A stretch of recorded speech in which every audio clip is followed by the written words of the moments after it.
വർഷത്തിന്റെ തുടക്കത്തിൽ ചന്ദ്രൻ, ബുധൻ, ശുക്രൻ, ചൊവ്വ എന്നീ ഗ്രഹങ്ങൾ അവയുടെ സാധാരണ പരിധിക്കപ്പുറം സഞ്ചരിക്കുന്നു.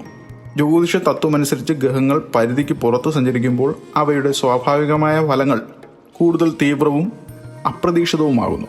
വ്യക്തികളിൽ സ്വയം നിയന്ത്രണം കുറയാനും അപ്രതീക്ഷിതമായ തീരുമാനങ്ങൾ എടുക്കാനുമുള്ള പ്രവണത ഈ കാലയളവിൽ വർദ്ധിക്കും.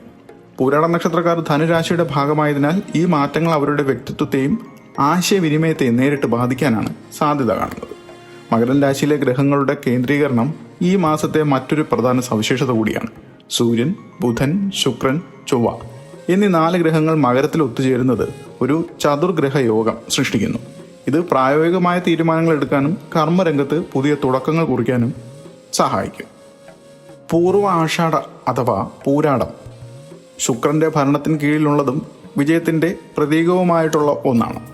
ആനക്കൊമ്പ് ചിഹ്നമായി വരുന്ന ഈ നക്ഷത്രം തോൽപ്പിക്കാൻ കഴിയാത്തത്ര ഊർജത്തെയും നവീകരണത്തെയും പ്രതിനിധീകരിക്കുന്നു. 2026 പൂരാട നക്ഷത്രക്കാർക്ക് ഭാഗ്യവും പുരോഗതിയും നിറഞ്ഞ ഒരു വർഷമായാണ് പ്രവചിക്കപ്പെടുന്നത്. എന്നിരുന്നാലും ശനി 4ാം ഭാവത്തിൽ തുടരുന്നതിനാൽ ചില മാനസിക സമ്മർദ്ദങ്ങളും ഗ്രഹ അന്തരീക്ഷത്തിൽ മാറ്റങ്ങളുമൊക്കെ സംഭവിക്കും.